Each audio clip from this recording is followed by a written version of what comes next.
répondre à notre invitation. C'est une invitation à un point de presse organisé par l'ensemble des femmes de l'opposition, toutes tendances confondues. Parce que l'heure est grave. L'heure est grave. Le Sénégal vit une situation inédite,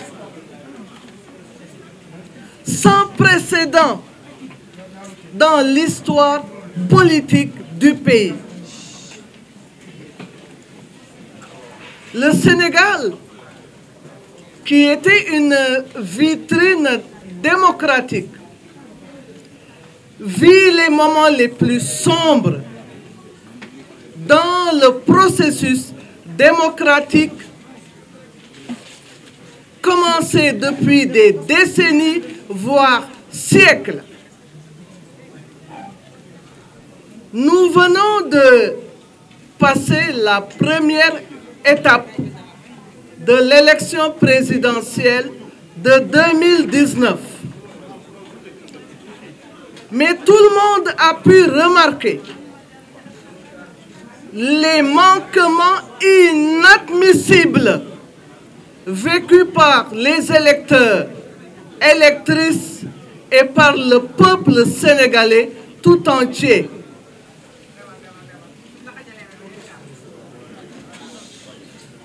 Nous avons vu dans certaines localités des scores gonflés allant jusqu'à 90% d'électeurs favorables à Macky Sall.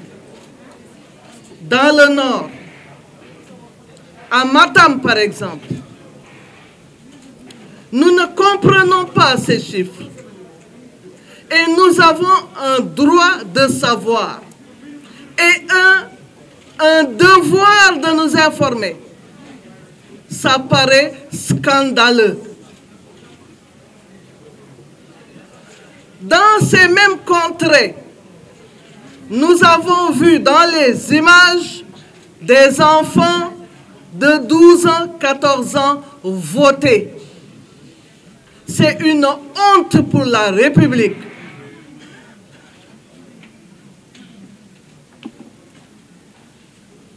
Les ordres de mission ont été produits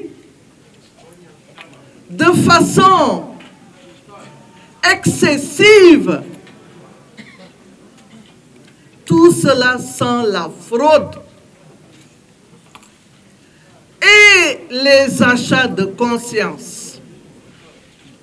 La corruption électorale, elle a été vécue. Et voilà encore une fois un manquement qui sape les fondements même de la démocratie sénégalaise. Dañu doon battre xaalis battre. Alors malgré tout cela,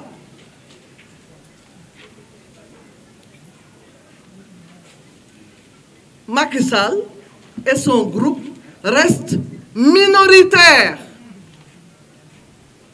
n'ayant pas atteint 50% du taux de vote. Nous avons les documents, puisque nos mandataires avaient les PV.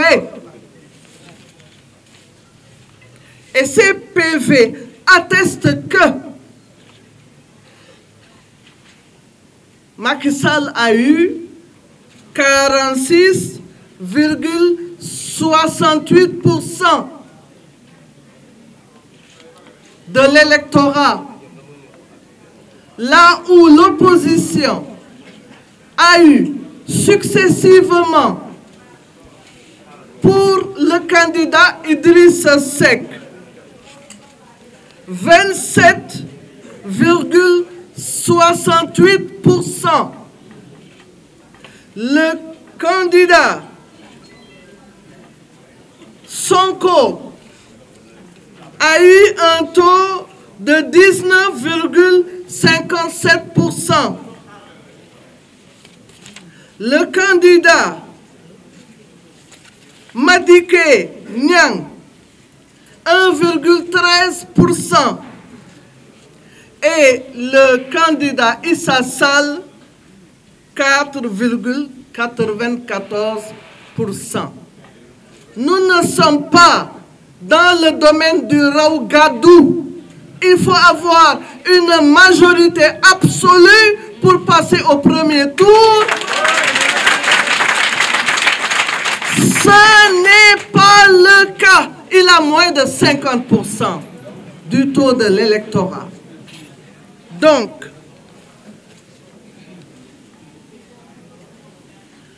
le second tour est inévitable et inéluctable.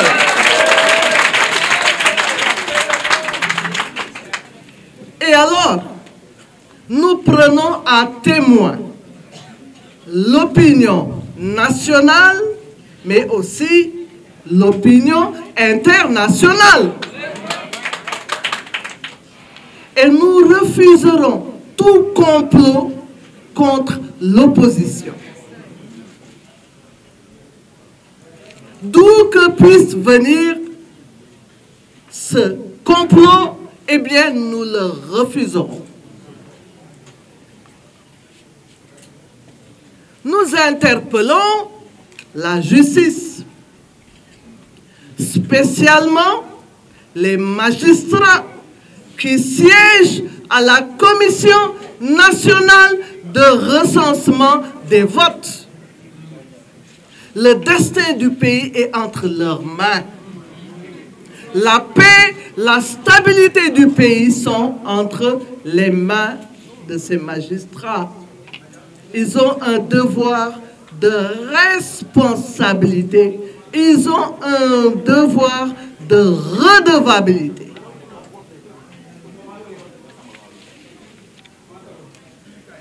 Donc, face à la situation actuelle,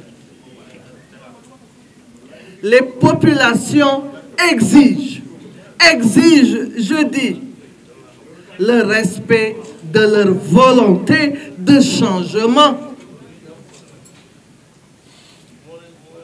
Le second tour étant inéluctable, nous invitons les populations à préparer le second tour d'ores et déjà.